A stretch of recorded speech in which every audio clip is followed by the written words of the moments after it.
dengan ini saya akan membawakan kita semua untuk melihat peringkat demi peringkat kehidupan Yesus, yaitu bermula dari silsilah kehidupan Tuhan Yesus, kisah keturunannya, kisah kelahirannya, bagaimana dia lahir, bagaimana kelahiran Tuhan Yesus itu memberi dampak yang luar biasa dalam kehidupan umat manusia.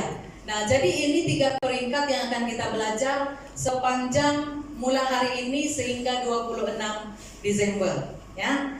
Jadi saudara-saudara yang Tuhan Yesus kasihi, biasanya kalau pada ujung tahun seperti ini pasti ada ramai keluarga yang akan mengadakan pertemuan, ya. Pertemuan keluarga, ada makan-makan keluarga, dan ketika itu saudara dari jauh dan dekat pun masih berkumpul bersama, ya kan? Dan saat kita bertemu dengan saudara kita yang jauh, biasanya kita akan sulit untuk mengenal mereka, ya kan? Anak sianu, kita tidak tahu siapa mereka, kita tidak tahu yang ini rupanya saudara kita, karena pasti ada banyak hal yang berbeza, ya, dari ingatan kita sejak kali terakhir kita bertemu dengan mereka, baik itu postur tubuhnya, baik itu wajahnya, dan juga sebagainya. Nah, bahkan ada juga beberapa orang yang datang berkunjung yang tidak kita kenali, ya, tetapi ternyata mereka adalah saudara terdekat kita. Nah, ya kan? Karena itu saudara-saudari yang Tuhan Yesus kasihi, kita juga harus mengenal silsilah keluarga kita. Kita harus tahu siapa keturunan kita, siapa saudara mara kita, siapa yang ada di dalam daftar keluarga kita. Nah, demikian juga dengan topik yang akan kita perhatikan pada pagi ini, yaitu silsilah kehidupan Tuhan Yesus, ya, dengan satu subtema yaitu Tuhan memakai orang biasa untuk menggenapi rencananya, ya. Kita akan melihat bagian pertama pada pagi hari ini yang berbicara tentang silsilah keturunan kehidupan Tuhan Yesus. Siapa saudara maranya, siapa keturunannya, sehingga kita melihat di dalam bagian ini nanti Tuhan ternyata memakai orang yang biasa untuk menggenapi rencananya, sehingga pada 25 Desember kita akan menyambut kelahiran Sang Raja Damai itu, ya. Kita perhatikan teks ini bersama. Kalau kita perhatikan dalam Matius pasal 1 ayat 1 hingga 17, teks ini agak panjang, ya. Kalau kita perhatikan memang jarang teks ini kita baca, jarang dikhotbahkan, jarang diperhatikan, tetapi tak ada di slide. Izinkan saya untuk membacakan untuk kita semua. Matius pasal 1 ayat 1 hingga 17 yang berbicara tentang silsilah Tuhan Yesus, ya. Boleh lihat di dalam Alkitab kamu masing-masing, Matius pasal 1 ayat 1 hingga 17. Saya akan bacakan untuk kita. Ayat pertama, inilah silsilah Yesus Kristus, anak Daud, anak Abraham. Abraham memperanakan Ishak, Ishak memperanakan Yakub, Yakub memperanakan Yehuda dan saudara-saudaranya. Yehuda memperanakan Peres dan Zerah dari Tamar.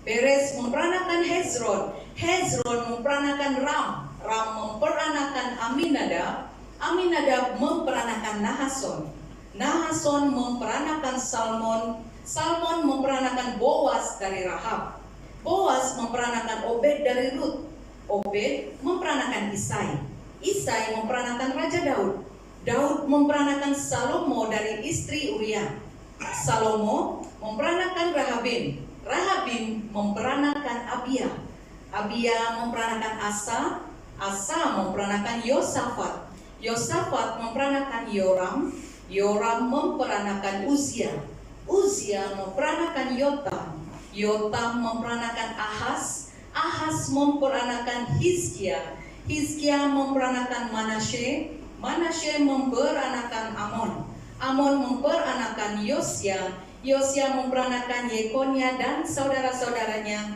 pada waktu pembuangan ke Babel.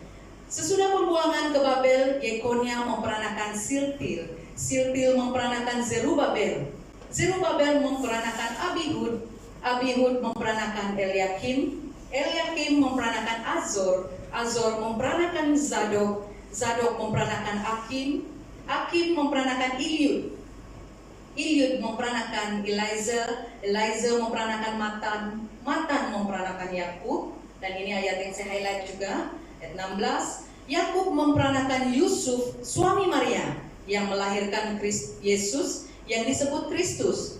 Jadi seluruhnya ada 14 keturunan dari Abraham sampai Daud. 14 keturunan dari Daud sampai pembuangan ke Babel, dan 14 keturunan dari pembuangan ke Babel sampai Kristus. Mari kita berdoa. Bapa yang sangat baik, kami sangat bersyukur atas kesempatan pada pagi hari ini, di mana kami akan belajar tentang silsilah kehidupan Tuhan Yesus. Setiap keturunan yang ada di dalam keturunan Tuhan Yesus sendiri kami akan perhatikan bersama pada pagi hari ini. Berikan kami pengertian yang baik Tuhan, agar apapun yang kami belajar dari silsilah Tuhan Yesus ini, bahwa Tuhan memakai orang-orang yang biasa untuk dijadikan alat bagi kemuliaan Tuhan di dunia ini. Terima kasih Tuhan, ini doa kami. Hanya di dalam nama Tuhan Yesus kami sudah berdoa. Amin. Jadi saudara-saudari yang Tuhan Yesus kasihi, kenapa adanya silsilah Tuhan Yesus ini? Kenapa di dalam Matius pasal 1 ayat 1 dimulakan dengan silsilah kehidupan Tuhan Yesus? Dia tidak lompat terus waktu Yesus dewasa. Nah, karena Matius sendiri dia mau kita tahu siapa sebenarnya keturunan Tuhan Yesus itu. Matius dia menggunakan strategi yang sama ya untuk memperkenalkan Yesus Kristus. Kalau kita perhatikan dalam Matius tadi, Injil Matius ini dibuka dengan silsilah Tuhan Yesus kan? Dan kita perhatikan dalam daftar silsilah ini tercatat nama para leluhur Yesus. Mulai dari Yusuf, ayahnya, sampai kepada Abraham. Dan dua hal penting yang dicatat oleh Matius dalam ayat ini, saat dia memperkenalkan Yesus itu sebagai anak Daud dan anak Abraham, kan dalam ayat 1 tadi. Nah, kenapa? Yesus diperkenalkan sebagai anak Daud untuk menunjukkan bahwa Yesus itu adalah raja yang akan datang, sesuai dengan janji Allah kepada Daud sendiri. Dan bukan hanya itu saja, saat Yesus diperkenalkan sebagai anak Abraham, Yesus datang sebagai pembawa berkat bagi segala bangsa, sesuai dengan janji Allah kepada Abraham.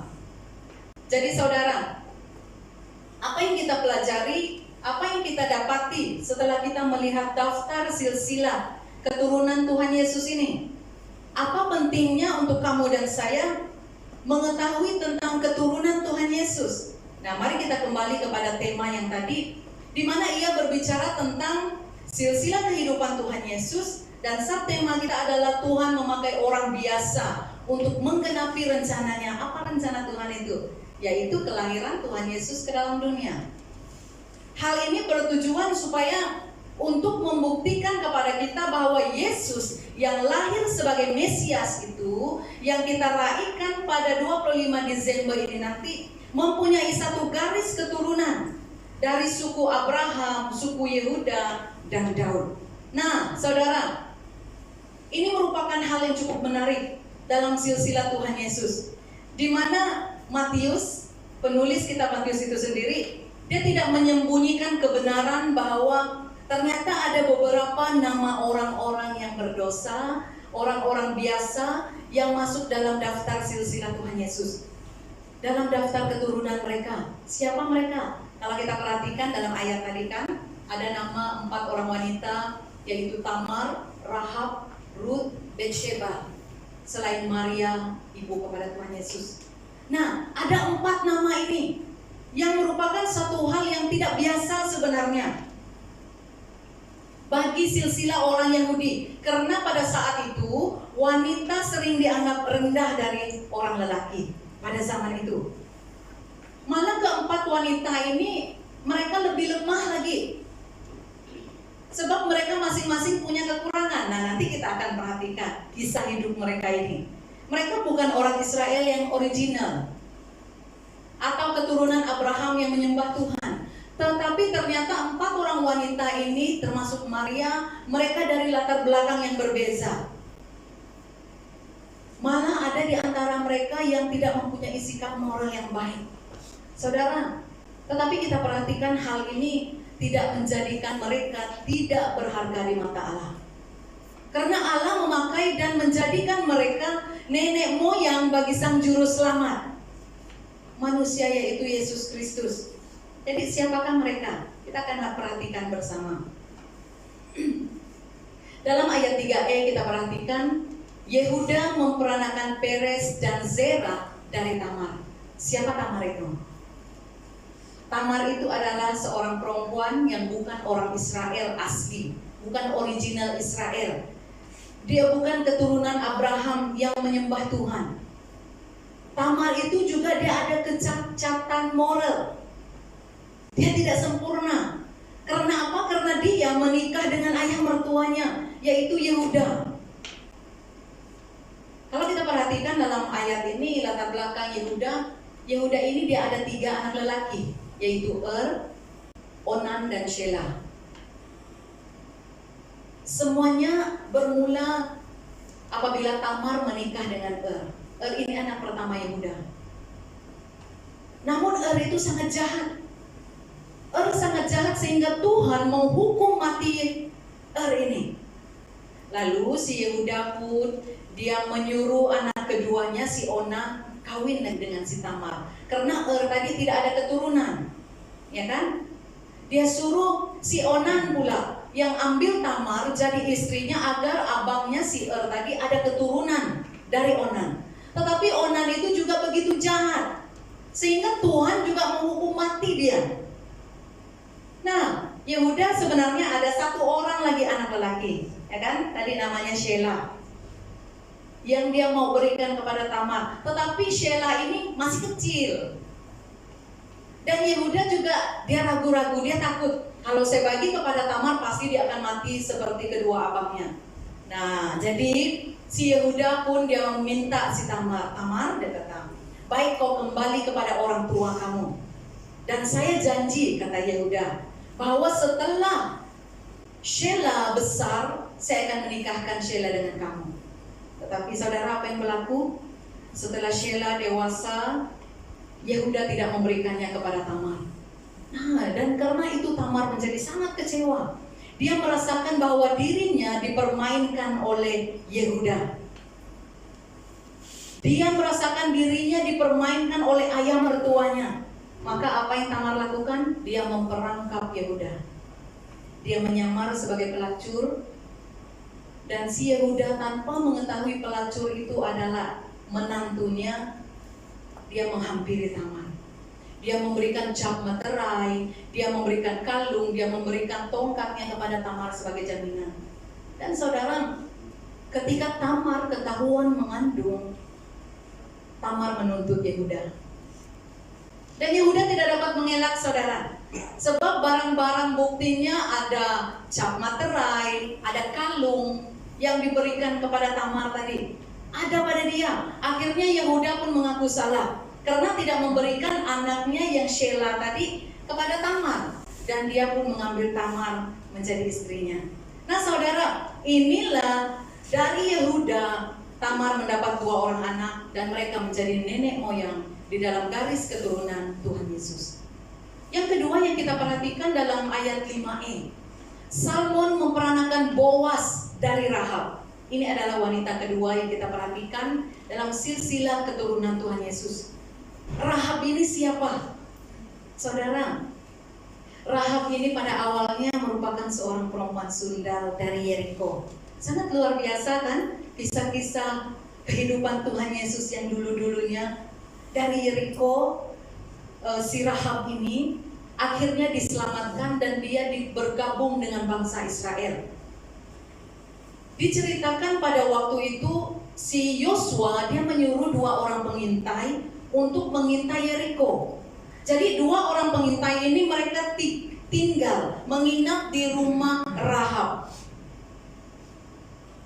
Tetapi saat Raja Yeriko tahu, dia menyuruh orang-orangnya, dia menyuruh askar-askarnya datang kepada Rahab untuk menangkap 2 orang pengintai itu.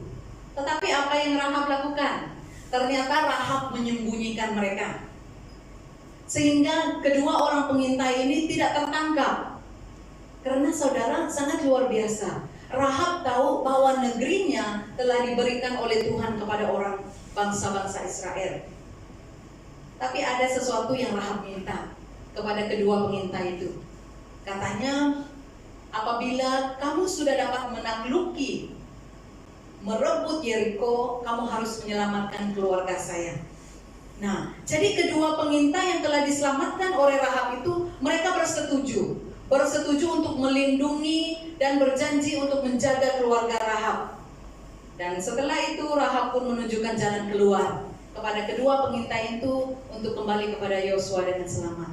Nah saudara, ketika Yeriko dimusnahkan dan hanya Rahab, perempuan sundal itu, dan keluarganya tetap diberikan hidup bersama dengan orang-orang yang lain. Malah Rahab dan keluarganya diterima menjadi warga Israel.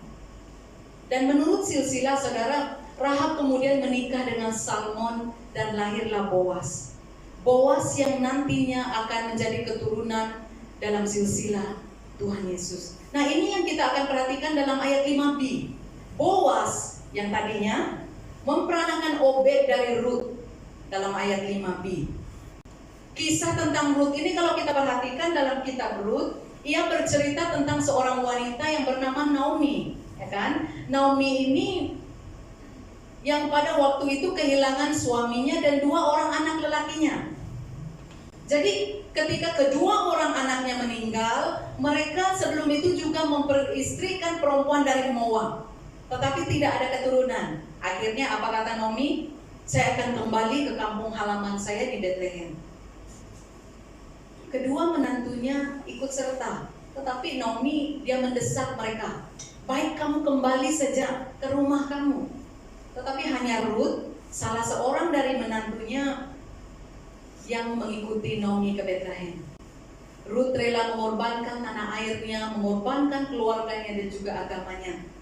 Dan di Bethlehem, saudara, Rut bekerja sebagai pemungut jelai, yaitu gandum, di ladang seorang saudara Naomi, yaitu Boas yang tadinya. Ya kan, itu sudah dalam daftar kelahiran Tuhan Yesus kan? Dan saat mereka berkawin, mereka akhirnya memiliki seorang anak lelaki, dan inilah yang akan masuk dalam daftar keturunan Daud. Rut, wanita Moab yang menjadi moyang kepada Tuhan Yesus dan Raja Daud. Saudara-saudara yang Tuhan Yesus kasihi, banyak hal yang terjadi di dalam silsilah kehidupan Tuhan Yesus. Kalau kita perhatikan dalam ayat 6, Isai memperanakan Raja Daud, Daud memperanakan Salomo dari istri Uria, yaitu Betsheba. Siapa Betsheba itu saudara? Ini wanita yang keempat yang kita perhatikan dalam teks tadi. Betsheba dikisahkan dalam 2 Samuel ini yang berzina dengan Raja Daud dan melahirkan Salomo. Saat itu Daud dia menyuruh Yoab, panglimanya, untuk maju bersama dengan orang dari seluruh Israel untuk menyerang Bani Amon yang mengepung kota. Sedangkan Daud sendiri, dia tinggal di Yerusalem. Dan kemudian pada satu petang, Daud berjalan di balkoni istana itu. Saat itu dia melihat seorang wanita, seorang perempuan sedang mandi. Perempuan itu sangat elok rupanya. Kemudian Daud pun dia bertanya, siapa perempuan itu? Apa identitinya? Dan mereka memberikan info kepada Daud bahwa dia adalah Betsheba binti Eliam. Dan Daud menyuruh orang membawa Betsheba datang kepadanya. Saudara-saudara yang Tuhan Yesus kasihi, Betsheba pun datang kepada Daud dan bersama dengan dia. Lalu hamillah Betsheba dan disuruhnya orang memberitahukannya kepada Daud. Nah Daud mulai susah hati saudara. Dan Daud dia juga sangat licik. Dia panggil kembali si Yoab, panglimanya tadi, untuk mengirim Uria, suami kepada Betsheba ini kepadanya. Dan setelah dia tanyakan perkembangan peperangan yang sedang berlaku, Daud pun menyuruh Uria pulang ke rumah. Baik Uria, pulanglah kamu ke rumah. Tetapi Uria, dia memilih untuk tetap tinggal dan tidur di pintu istana itu bersama dengan hamba-hamba yang lain.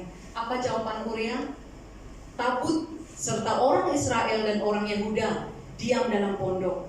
Juga tuanku Yoab dan hamba-hamba tuanku sendiri berkemah di padang. Masakan aku pulang ke rumahku untuk makan, minum, dan tidur dengan istriku?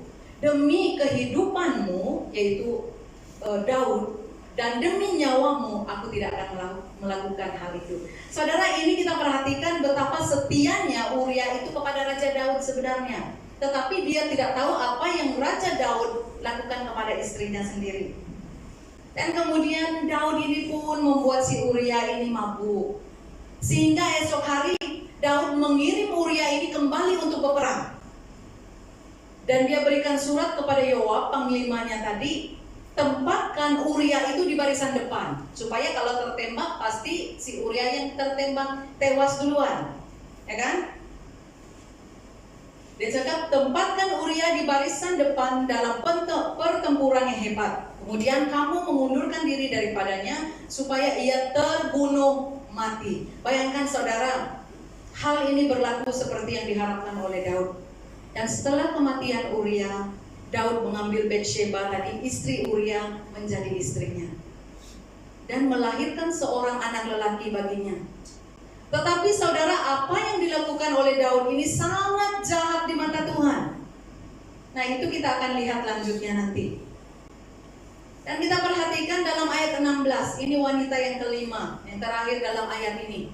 Yakub memperanakan Yusuf suami Maria yang melahirkan Yesus yang disebut Kristus dalam ayat 16. Saudara, siapa Maria itu? Maria, dia merupakan seorang wanita yang sangat sederhana. Dia tinggal di kota Nazaret, Galilea. Dia masih seorang gadis saat dia bertunangan dengan Yusuf. Dan ketika malaikat Gabriel datang kepadanya untuk memberitahukan bahwa dia dipilih oleh Allah untuk melahirkan seorang juru selamat dunia. Saudara, dalam situasi perkawinan Maria juga sangat aneh, ya kan?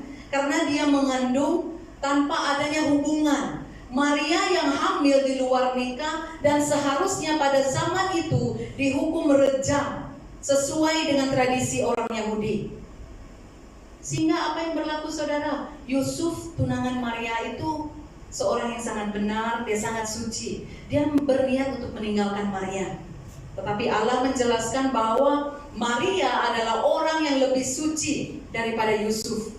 Karena Maria adalah alat utama yang dipakai Tuhan untuk menjadi ibu kepada Sang Mesias. Karena di dalam rahim Maria terkandung Yesus Kristus yang menjadi juru selamat dunia. Jadi saudara-saudara yang Tuhan Yesus kasihi, apa yang kita belajar dari silsilah kehidupan Tuhan Yesus, dari garis-garis keturunan Tuhan Yesus ini? Kita renungkan bersama. Apa yang kita dapat? Ternyata Allah itu saudara, dia bekerja dan memakai orang-orang yang biasa, orang yang berdosa untuk menggenapi rencananya dalam kehidupan umat manusia. Kalau kita perhatikan saudara, Tamar itu walaupun Tamar bukan orang Israel yang asli, bukan keturunan Abraham yang menyembah Tuhan, serta dia mempunyai kecacatan moral, tetapi ternyata dia beroleh kasih karunia dari Allah. Allah telah memilih Tamar sebagai penerus umat pilihan Tuhan dan moyang kepada Sang Juru Selamat. Sehingga saudara, nama Tamar ini ada dalam daftar silsilah tadi kan. Bahkan Rahab, kalau kita perhatikan bahagian itu menjelaskan tentang kehidupan Rahab di tengah-tengah orang Israel sesudah perebutan tanah perjanjian. Kisah ini menjelaskan kepada kamu dan saya tentang iman Rahab, ya, yang menekankan bahwa Tuhanlah yang bertanggung jawab atas segala sesuatu yang terjadi. Saudara, kalau Tuhan dapat melakukan hal yang demikian di masa yang lalu, maka Tuhan yang sama juga akan bertindak dengan kekuatan yang luar biasa bagi kamu dan saya di masa sekarang ini. Dan sangat luar biasanya saudara, nama Rahab juga dimasukkan dalam daftar orang beriman. Kita perhatikan dalam kitab Ibrani, bahkan dalam kitab Yakobus menuliskan bahwa Rahab dibenarkan karena perbuatannya. Bahkan dengan Rut, saudara, cerita tentang Naomi, Rut dan Boaz membuktikan kepada setiap kita bahwa kesetiaan Tuhan itu selalu menyertai orang-orang yang diberkati Tuhan. Tuhan juga adalah sebagai pelindung bagi setiap orang meskipun kehidupan kita tidak baik. Naomi setia kepada suaminya dan berusaha menjamin keturunan baginya, yang akhirnya berhasil juga. Rut pula setia kepada mertuanya, dan ia bahkan sedia mengorbankan segala sesuatu miliknya untuk mengikuti mertuanya. Dan jelas saudara, bahwa keselamatan yang datang dari Tuhan itu tidak hanya untuk orang Yahudi saja, tetapi juga untuk setiap kita, seluruh bangsa. Bahkan Batsheba ada di dalam daftar silsilah Tuhan Yesus. Anak Daud yang lahir dari Batsheba itu, yaitu Salomo, yang akan menjadi raja menggantikan Daud.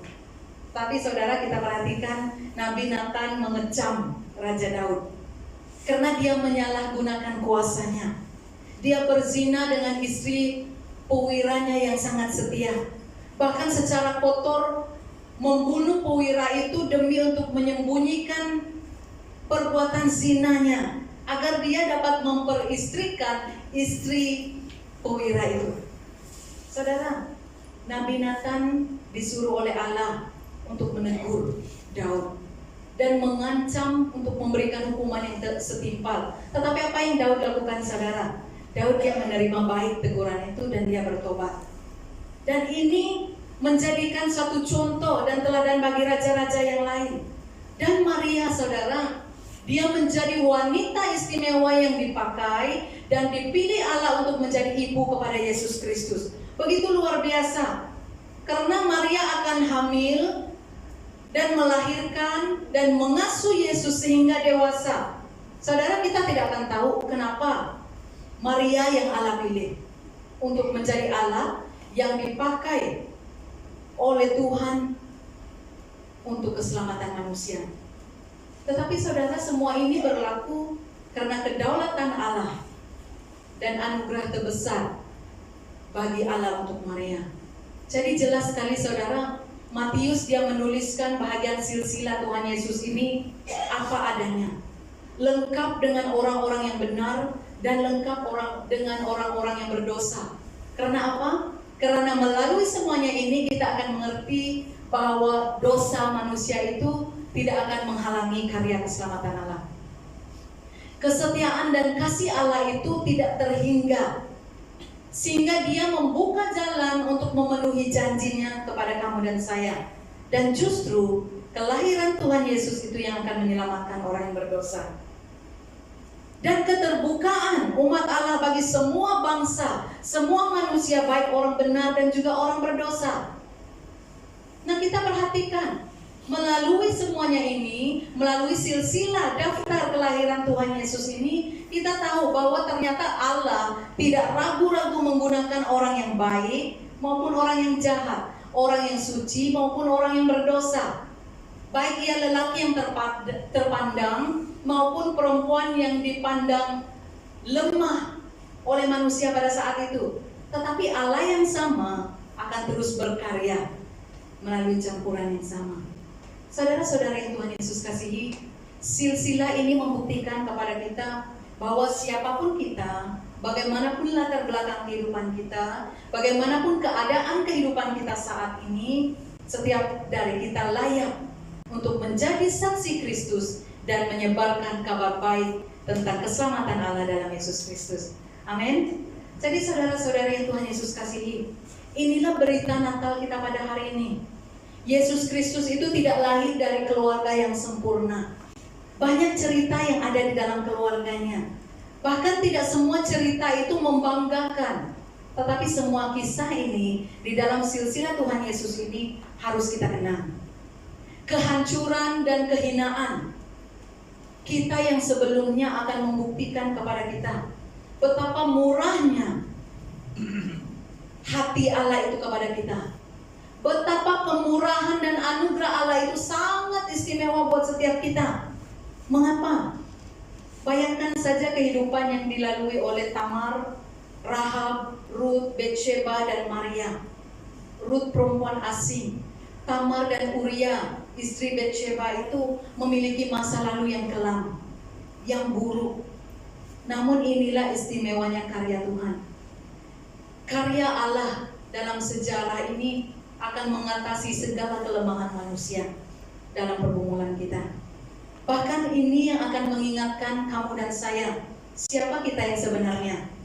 Israel sangat bangga karena identiti mereka sebagai umat Tuhan. Tetapi mereka lupa bahwa mereka menjadi umat Tuhan karena janji Tuhan yang diberikan kepada Abraham. Demikian juga dengan kita pada saat ini, saudara-saudara yang Tuhan Yesus kasihi. Kitalah orang-orang yang menikmati berkat ini. Kita mendapat belas kasihan dari Tuhan. Karena janji Tuhan kepada Abraham sendiri digenapi melalui Yesus Kristus. Jadi saudara, bersyukurlah untuk catatan silsilah yang sangat mulia ini. Tuhan membukakan kepada setiap orang bahwa Tuhan adalah Allah yang akan memanggil setiap bangsa. Dari latar belakang yang berbeza, dari orang-orang yang tidak layak untuk menjadi bagian dari bangsa yang kudus yang menjadi umat kepunyaan Allah sendiri. Amin. Jadi inilah bagian yang kita pelajari.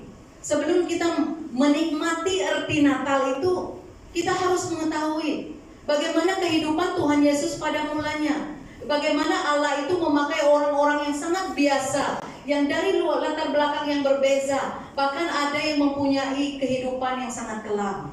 Ternyata mereka dipakai untuk ada di dalam garis keturunan Tuhan Yesus, supaya saat ini kamu dan saya mengerti bahwa Tuhan tidak melihat siapa kita yang sekarang ini.